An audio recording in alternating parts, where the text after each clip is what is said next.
Welcome back to the Maria Sanchez Show. We are going to launch into Marketing 105, which is Scott Harris's ability to bring us along with the power of marketing via Mustang Marketing. Mustang Marketing, thank you. And our next guest is going to be speaking with us about a cemetery that's being desecrated by the general public, and the city isn't doing anything about it.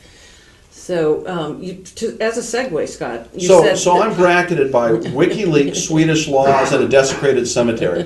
Okay, thank you so much. I really appreciate the positioning here. Hey, news is news. Dude. Yes, apparently so. Can I be followed by the pet guy or something? Is there anything along those lines, something light? Okay. Marketing 105. Yes. All right, well, I'm going to offer a couple of lifestyle tidbits. Don't move to Sweden. Okay, we're going to go with that to start in case you watched the previous segment. But Marketing 105, it's a simple message today. We're coming up toward the end of the year. You know, it's early December. And this is the time when a lot of people are starting to do their planning for 2011. Now, some people have done it earlier. A lot of people do budgets at the end of the third quarter, so budgets are there, but they're doing their planning. And what I would like to say to people, what I want them to think about and understand is this year more than any year in ever maybe, it's a time to reevaluate what you've been doing with your marketing. Don't take anything that you've been doing for granted. If you're working with an agency, if you've got an outside agency, go to that agency and ask them to justify every single media expenditure, every single marketing expense that you're going through as a company. If you're going to a trade show, why? It's not good enough anymore that you went the last 10 years or everybody else goes. You need to take a look at that and make sure that it makes sense, that you're getting a return on your investment. If you're advertising in a newspaper or magazine or radio, anything other than this station, you want to reevaluate completely. If you're here, you've done the right thing. Outside of that, you want to reevaluate. You want to take a look and say, are we getting the return we need? Are we reaching the audience that we want to talk to? Is this the right vehicle for delivering our message? And go through and do that with a critical eye. And most companies, and we work with a ton of them, will find that there are things that they have done in the past that worked in the past. They were the right decisions in the past. No longer are. And it's a tremendous way of finding some additional dollars that you can invest in something new and something different. Because there's more available to us now, this station, in all seriousness, being an example, there is more available to us now, more options, more opportunities, more different avenues and venues for marketing people than there have ever been, ever in history. This is the most. So you need to look at all those. And you can't say silly things like, well, I don't use Facebook, so we're not going to market in Facebook. I don't care. You know, I don't get daily newspapers anymore, so we're not going to advertise in daily newspapers. It doesn't matter. What you need to look at is where are your customers and your potential customers? Where are your clients and potential clients? What are they listening to? What are they reading? How are they getting their information? And that's what you want to do.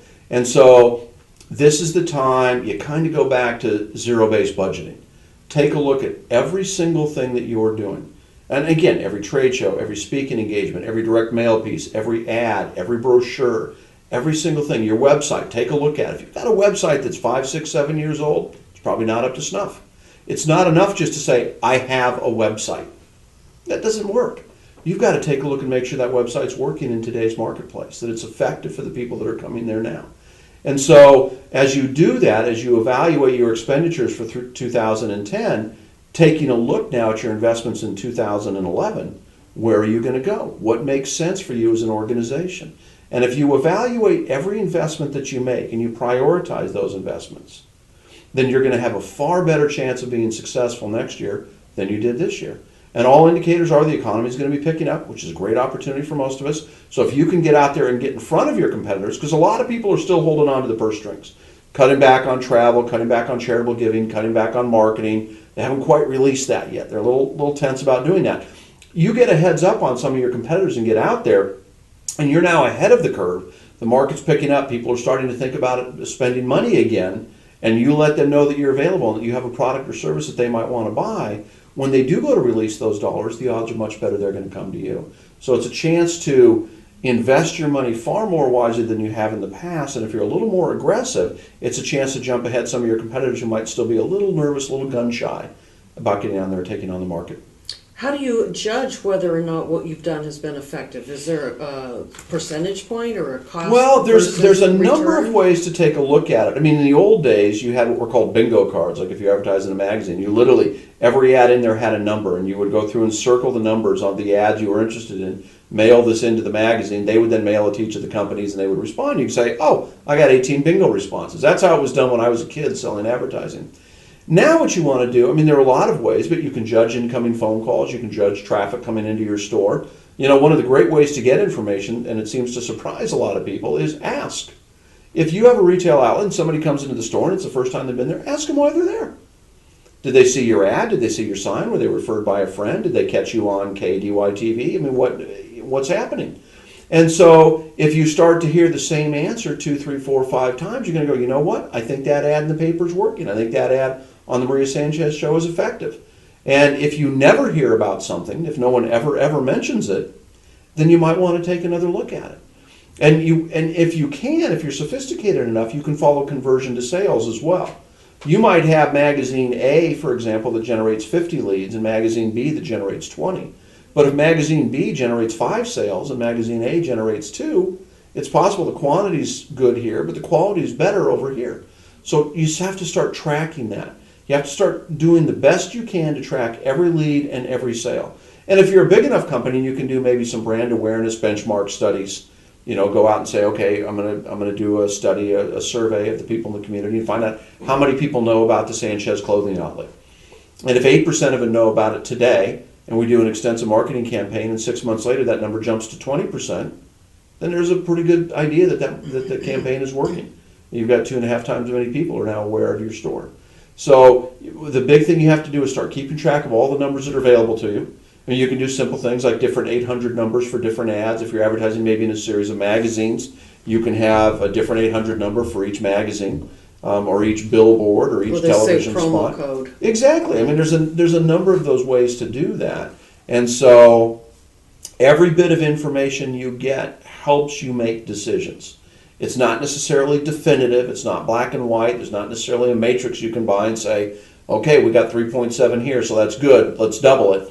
That's not necessarily the thing that's going to happen. But if you pull more information in, you do have a much better chance of making logical decisions.